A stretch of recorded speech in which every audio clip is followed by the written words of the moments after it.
नमस्कार मित्रों, राय judicial classes के यूट्यूब चैनल में आप सबका स्वागत है। और फिर से हम हाजिर हैं एक नई सीरीज के साथ जो कि सीआरपीसी की ही है। और आपको अपने आप को फिर से एक चेक करने का अवसर मिल रहा है कि आप कितने क्वेश्चन को सही कर पाते हैं। तो शुरुआत करते हैं हम लोग पहले क्वेश्चन से। क्वेश्चन नंबर पहला है कि which of the following deals with the discharge from custody, यानी अभिरक्षा से उन्मोचन से संबंधित प्रावधान किस धारा के अंतर्गत है। आपके सामने चारों ऑप्शन हैं, आप उसमें से सेलेक्ट कर लीजिए जो सही ऑप्शन है। मैं बता देता हूं, इसका सही ऑप्शन है ऑप्शन नंबर बी, यानी कि सेक्शन 442 के अंतर्गत डिस्चार्ज फ्रॉम कस्टडी से संबंधित प्रोविज़न है कि जब भी कोई व्यक्ति अपना बॉन्ड एग्जीक्यूट कर देता है तो उसे कस्टडी से रिलीज कर दिया जाता है, डिस्चार्ज कर दिया जाता है। तो ये सेक्शन नंबर 442 में ऐसा प्रोविज़न है। ठीक है, आगे बढ़ते हैं फिर हम लोग अगले क्वेश्चन की तरफ। दूसरा क्वेश्चन है कि guideline for mutually satisfactory disposition is covered in,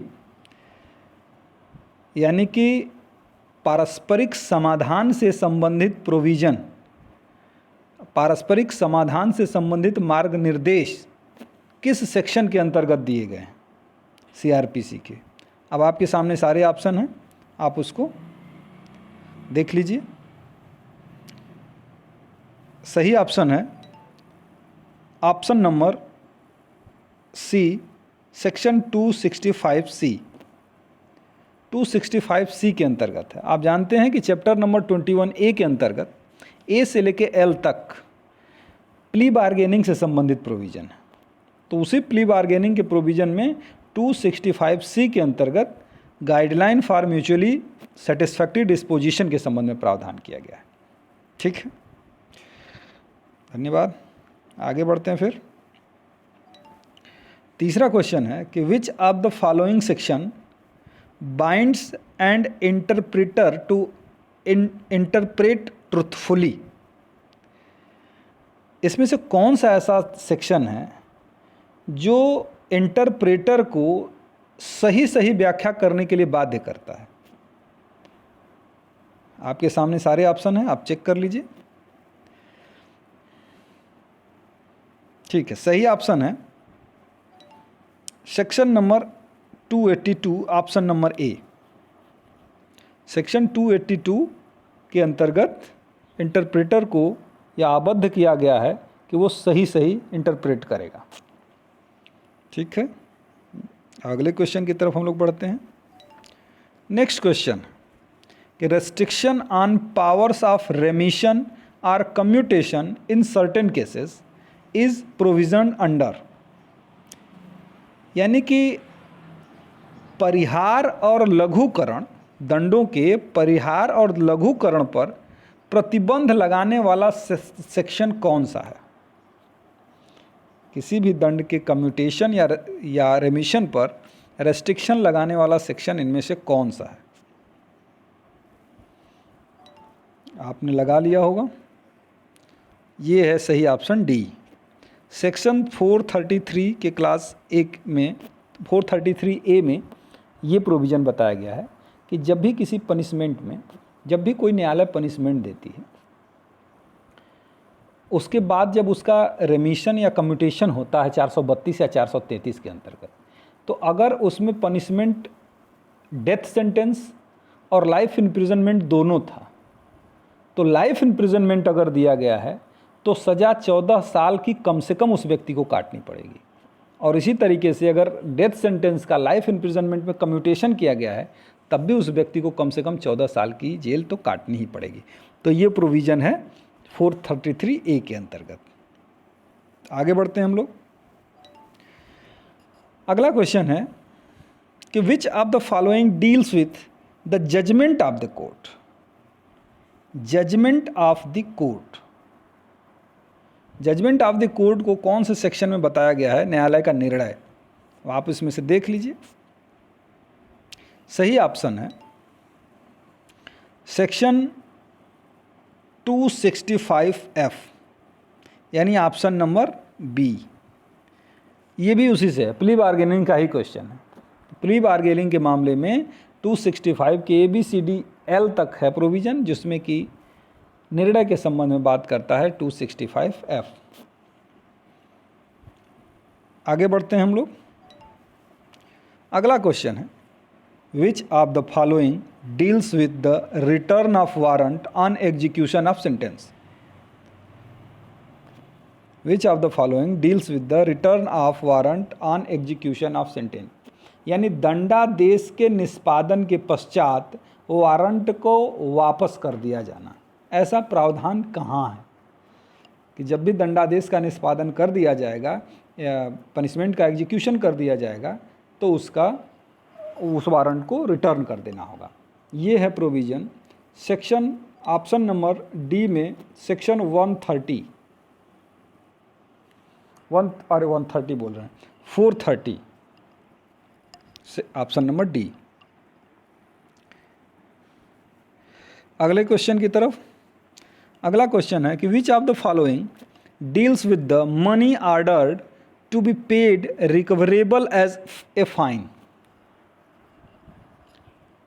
इसके अंतर्गत ये बात है कि जब भी किसी मनी को देने का, जब भी किसी धन को संदाय करने का आदेश न्यायालय द्वारा दिया जाता है तो वो फाइन की तरह वसूला जाएगा। ये किस सेक्शन के अंतर्गत प्रावधान है? ऑप्शन सब आपके सामने है। सही आंसर है option number A, section 431। Same section 431 ये बात कहता है कि जब फाइन के अलावा, फाइन है तब तो हम जानते हैं वसूलने का तरीका क्या होगा, फाइन के अलावा जब भी कोई मनी किसी व्यक्ति पर बकाया है और उसे वसूलना है कोर्ट को, तो वो वैसे ही वसूलेगी जैसे कि जुर्माना वसूला जाता है। ये सेक्शन 431 में प्रोविज़न है। Next question, which of the following deals with the warrant for levy of fine, यानी इसको कहते हैं कि जुर्माने के उद्ग्रहण के संबंध में वारंट निकालने से संबंधित प्रावधान कहाँ है? जुर्माने के उद्ग्रहण से संबंधित वारंट निकालने के संबंध में प्रावधान कहाँ है, किस सेक्शन में? 300, 287, 421, 300। सही ऑप्शन है ऑप्शन नंबर सी, यानी सेक्शन 421, सेक्शन 421। अब हम आगे बढ़ते हैं। इसके बाद अगला क्वेश्चन है, विच of the following deals with the high courts power of revision, यानी कि पुनरीक्षण करने की उच्च न्यायालय की शक्ति किस धारा के अंतर्गत दी गई है?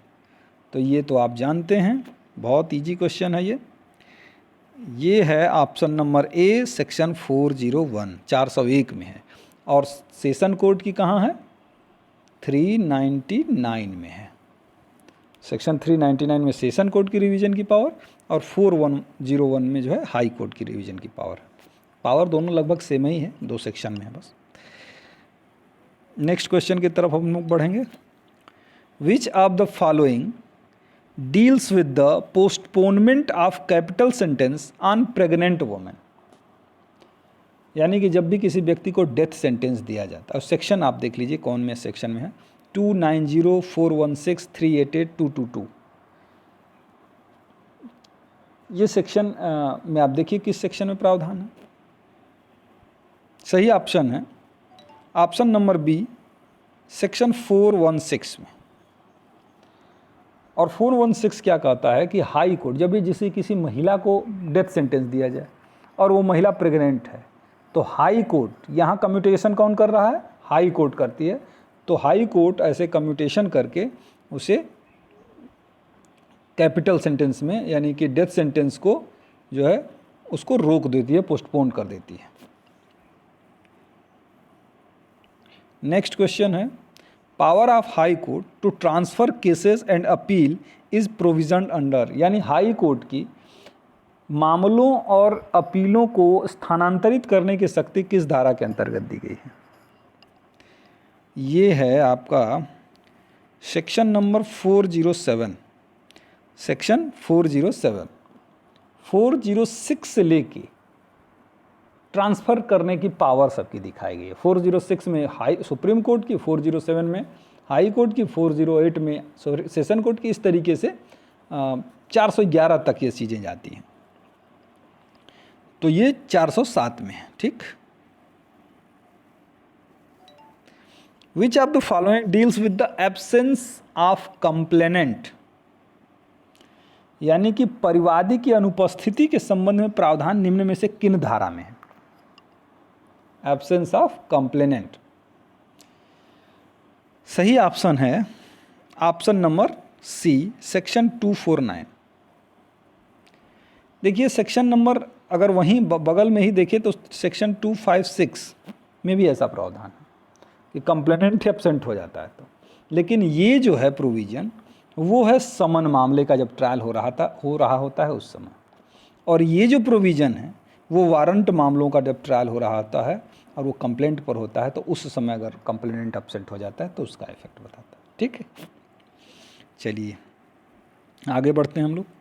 नेक्स्ट क्वेश्चन है हम लोगों का कि which of the following deals with the execution of sentence of death passed by high court.